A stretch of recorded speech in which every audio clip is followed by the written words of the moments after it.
सतगढ़ काड़ा दे नाल बड़ा पुराना एक पिंड है, बीना वाले लोग शहर कहते हैं, वैसे वो पिंड ही है। किला एक बहुत बड़ा किला है जिहड़ा इत्थे दे बलोच इन्वेडर चाकर खां बलोच दे नां तो ਉਹਦਾ ਉੱਥੇ ਆਖਰੀ ਰਾਮਗਾਹ ਜਾਂ ਦਾ ਦਰਬਾਰ ਜਾਂ ਜੋ ਵੀ ਕਹਿ ਲਓ ਮਕਬਰਾ ਉਹ ਸਾਰਾ ਉੱਥੇ ਹੀ ਬਣਿਆ ਹੋਇਆ। ਤੇ ਉਹਦੇ ਕਿਲੇ ਤੋਂ ਬਾਅਦ, ਕਿਲੇ ਦੇ ਵਿੱਚ ਬਾਅਦ ਹੁਣ ਲੋਕ ਪਾਰਟੀਸ਼ਨ ਤੋਂ ਬਾਅਦ ਉੱਥੇ ਰਹਿਣ ਲੱਗ ਪਏ। ਕਿਲੇ ਤੋਂ ਵੱਖ ਇੱਕ ਬਾਰ-ਬਾਰ ਬੜਾ ਵੱਡਾ ਇੱਕ ਸਰੋਵਰ ਹੈ ਤੇ ਉਹਦੇ ਮੰਦਰ ਹੈ, ਉਹਦੇ ਨਾਲ ਉਹਦਾ ਤਲਾਬ ਹੈ, ਸਾਰਾ ਉਹ ਸਾਰਾ ਸਿਲਸਿਲਾ ਉੱਥੇ। ਤੇ ਉਹ ਵੇਖਣ ਅਸੀਂ ਅੱਜ ਪੰਜਾਬੀ ਲਹਿਰ ਦੀ ਟੀਮ ਦੇ ਨਾਲ ਜਾ ਰਹੇ ਹਾਂ।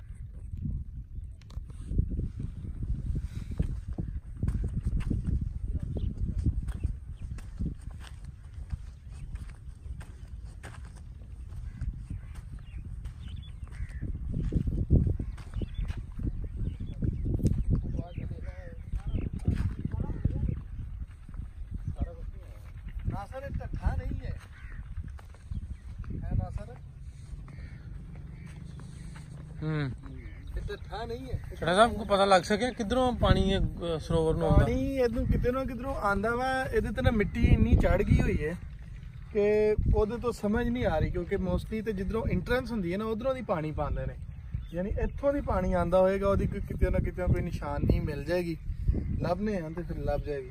ਅੱਛਾ ਉਹ ਜਿਹੜਾ ਉਹ ਕੀ ਉਹ ਔਰਤਾਂ ਦਾ ਬਣਿਆ ਹੋਇਆ ਨਾ ਇੱਕ ਲਹਿਦਾ ਵਿੱਚ ਥੋੜੀ ਜਿਹੀ ਜਗ੍ਹਾ, ਉਹ ਥੱਲੇ ਪਾਣੀ ਦੇ ਜਾਣ ਵਾਸਤੇ ਉਹ ਨਿਸ਼ਾਨ ਤੁਹਾਨੂੰ ਜਾਲੀਆਂ ਬਣੀਆਂ ਦਿਸਦੀਆਂ ਨੇ। ਲੇਕਿਨ ਇਹ ਟੁੱਟਾ ਖੁਦ ਨਹੀਂ ਤੋੜਿਆ ਗਿਆ, ਯਾਨੀ ਲੋਕਾਂ ਇੱਟਾਂ ਤੋੜਨ ਵਾਸਤੇ ਨਾ ਇਹਨੂੰ ਸਾਰੇ ਨੂੰ ਤੋੜਿਆ ਹੋਇਆ ਸੀ। ਟੁੱਟਾ ਨਹੀਂ ਹੈ, ਮਤਲਬ ਕਿ ਜਿਹੜੀਆਂ ਇੱਟਾਂ ਲੱਗੀਆਂ ਨੇ ਉਹ ਦੱਸਦੀਆਂ ਨੇ ਕਿ ਇਹ ਹਜੇ ਇੰਨੀਆਂ ਹੈ ਸਣ ਕੇ ਚੱਲ ਸਕਦੀਆਂ ਸਨ। ਸਰੋਵਰ ਬੜਾ ਖੂਬਸੂਰਤ, ਬਹੁਤ ਖੂਬਸੂਰਤ, ਬੜਾ ਵੱਡਾ ਸਰੋਵਰ ਹੈ। ਹੁਣ ਵੀ ਇਹਦੇ ਚੋਂ ਅਗਰ ਗਾਰ ਮਿੱਟੀ ਕੱਢੀ ਜਾਏ ਤੇ ਅੰਦਰ ਵਾਲਾ ਪਲਸਤਰ ਹੋਇਆ ਹੈ, ਇਹ ਪਲਸਤਰ ਲੱਗਾ ਹੋਇਆ ਸੀ ਅੰਦਰ, ਇਹ ਹੁਣ ਟੁੱਟ ਗਿਆ ਨਾ, ਵੇਖੋ ਪਲਸਤਰ ਲੱਗਾ ਹੋਇਆ ਸੀ ਸਾਰਾ ਬੜਾ ਅੱਛਾ ਸੀ। ਪਰ ਇੱਥੋਂ ਹੀ ਪਤਾ ਲੱਗ ਸਕਦਾ ਹੈ ਕਿ ਕੀ ਇਹਦੇ ਵਿੱਚ ਨਾ ਗਾਰ ਭਰੀ ਹੈ ਸਾਰੀ ਗਾਰ।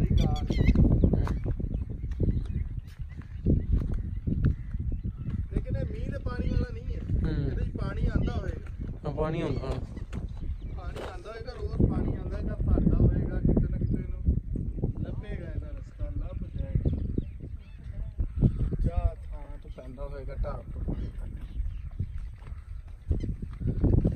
ਕਿਉਂ ਲਵਲੀ ਅਰੇ ਸਾਹਮਣੇ ਕੋਲੀ ਲਾ ਕੇ ਸੁੱਟ ਗਏ ਯਾਰ। ਇਧਰੋਂ ਬਹੁਤ ਖੂਬਸੂਰਤ ਹੈ, ਫਰੇਮ ਕਿੰਨੇ ਸੋਹਣੇ ਨੇ।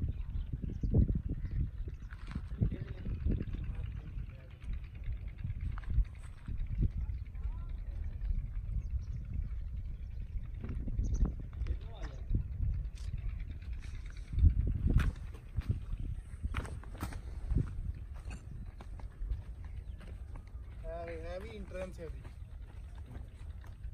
ਇਸ ਸਾਈਡ ਤੋਂ ਨਾ।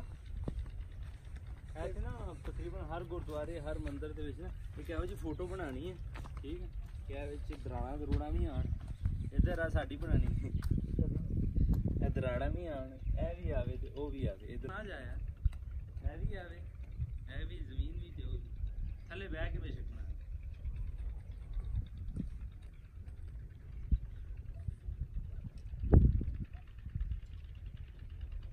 ਨਹੀਂ ਆਉਂਦਾ ਨਾ ਆਵੇ ਕੋਈ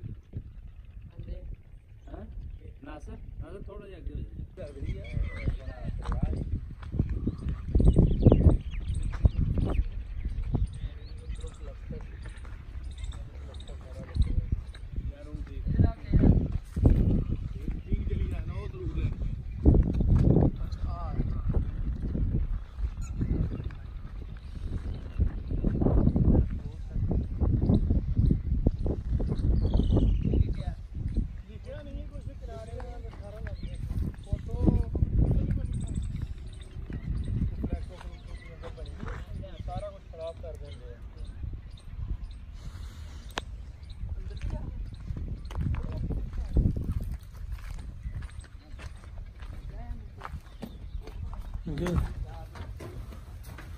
कल तो भून बड़े लड़ गए सन।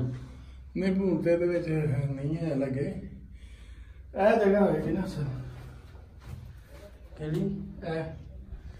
देखो ना, ए गोल थां है, इत्थे होएगी मूर्ति जड़ी उन्होंने, ਐਸਾ ਤੇ ਇਹ ਗੋਲ ਵੇਖੋ ਨਾ, ਇਹ ਗੋਲ ਹੈ ਇਹਦੇ ਮੂਰਤੀ ਇੱਥੇ ਹੋ ਸਕਦੀ। ਹਾਂ ਇਹ ਥੋੜੀ ਜਗ੍ਹਾ ਹੁੰਦੀ ਨਾ ਹਿੰਦੂ ਮਤ ਦੇ ਵਿੱਚ ਇਕੱਲੇ ਬਹਿ ਕੇ ਇਬਾਦਤ ਕਰਨ ਦਾ ਕਨਸੈਪਟ। ਇਸ ਤੋਂ ਛੋਟੀ ਹੁੰਦੀ ਹੈ ਬਾਅਦ ਚ ਹਵਾ ਰੋਸ਼ਨੀ ਵਾਸਤੇ।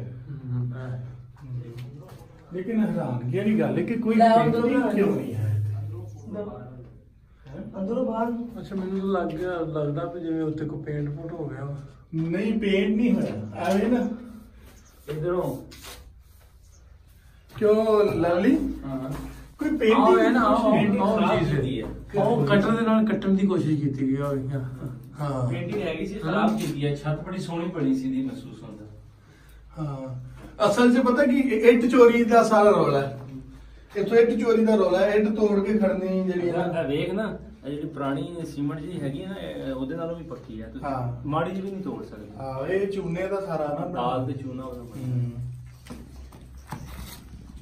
ਇਹ ਦੇਖੇ ਕੁਝ ਸ਼ਿਵਲਿੰਗ ਵਗੈਰਾ ਬਣਿਆ ਹੋਏਗਾ ਅੰਦਰ, ਲੇਕਿਨ ਉਹ ਨਹੀਂ शिवलिंग लोग ਹੋਇਆ ਵੀ ਤਾਂ ਤੋੜ ਦਿੱਤਾ। ਤੁਹਾਡੀ ਬਣਾਣੀ ਲੇਕਿਨ ਇਹ ਤਾਂ ਸਮਝ ਹੀ ਨਹੀਂ ਆਉਂਦੀ ਵੀ ਇਹ ਬਾਬਾ ਇਕਬਾਲ ਕਾ ਦੱਸ ਸਕਦਾ ਕਿ ਕਿਹਦਾ ਵਾ ਖਾਸ ਸ਼ਕਲਾਂ ਮਿਲਣ ਹਰ ਇੱਕ। ਹਾਂ ਜੀ ਬਿਲਕੁਲ ਖਾਸ ਸ਼ਕਲਾਂ, ਉਹਨੂੰ ਪਤਾ ਲੱਗ ਜਾਂਦਾ ਕਿ